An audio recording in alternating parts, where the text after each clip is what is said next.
The agenda for today's presentation is first that we'll cover a overview of the purpose of the presentation. We'll give a brief introduction to Panorama Consulting, who we are and what we do.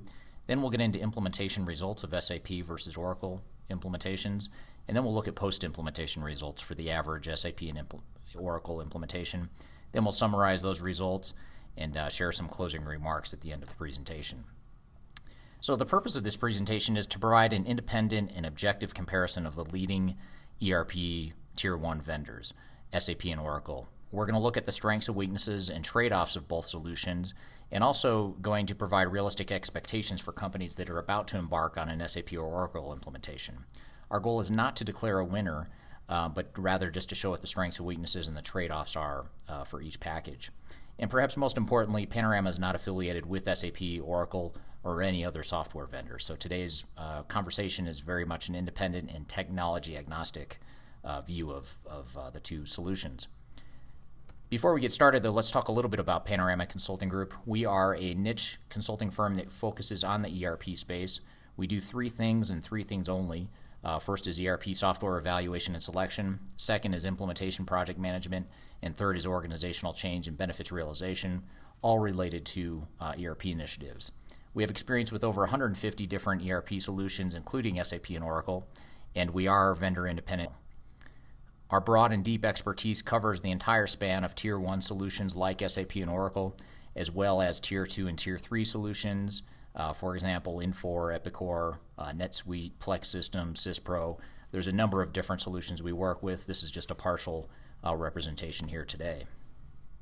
So if we first dive into some of the implementation results of the SAP versus Oracle research methodology, there's two data points that we're going to look at here today.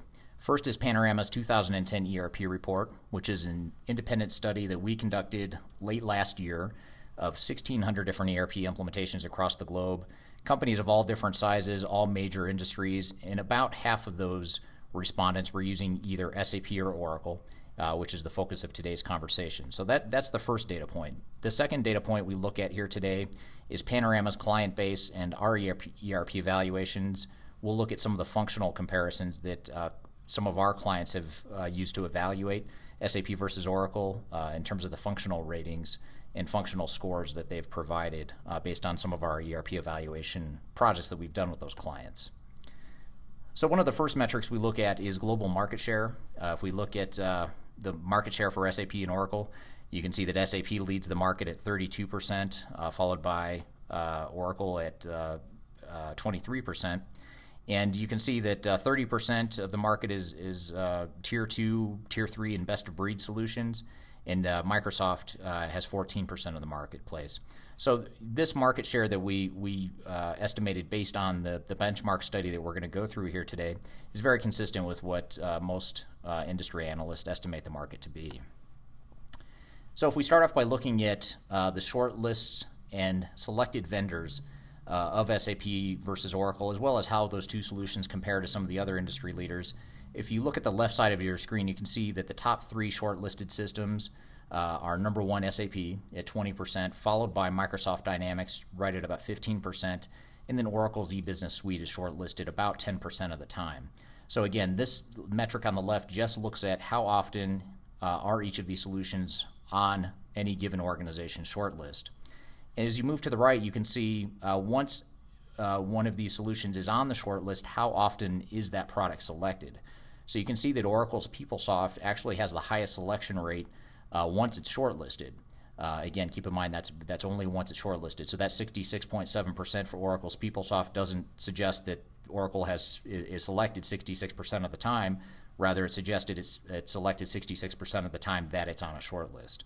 That's followed closely by Oracle's eBusiness Suite and SAP, which are both right at 54%, so very much neck and neck there when you look at EBS versus SAP, and then followed by Infor and JD Edwards.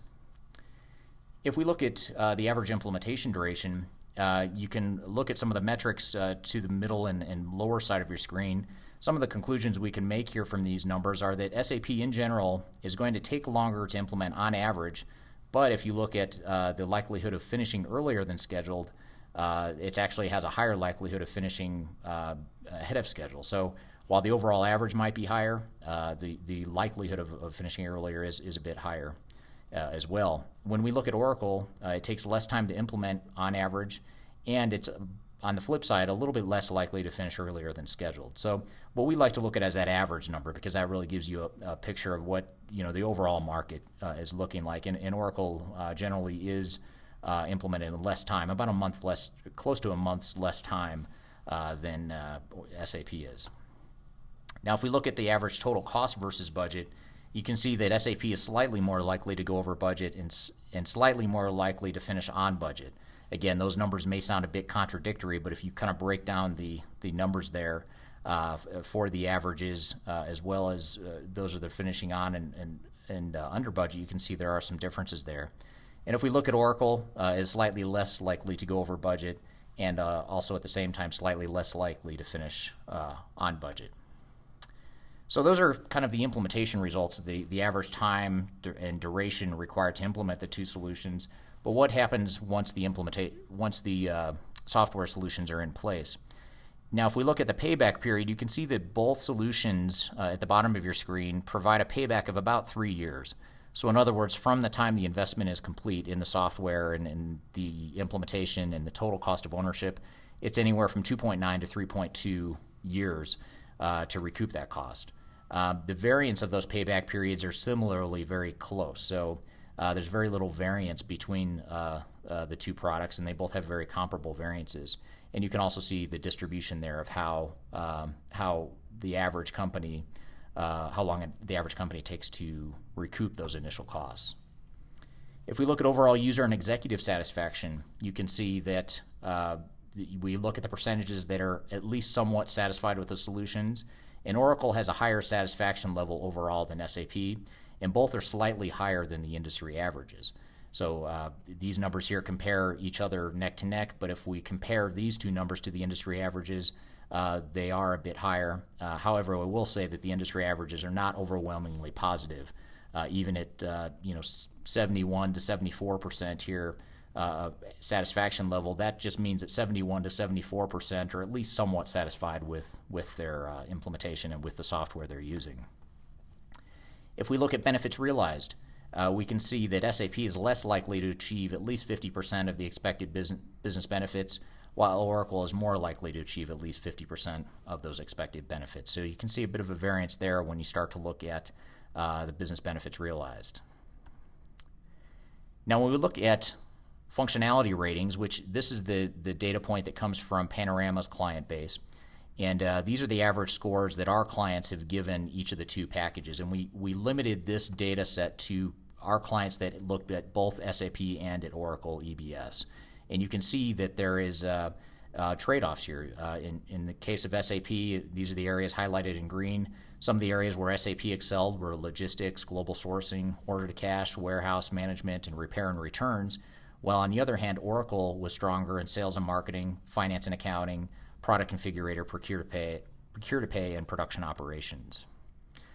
So what does this all mean? Really what we're saying here is that neither product is better than the other. The two really couldn't be much different. There's in some ways very little similarities between the two packages, other than the fact that they're both tier 1 solutions and they're both kind of the leading solutions. And each one has distinct trade-offs.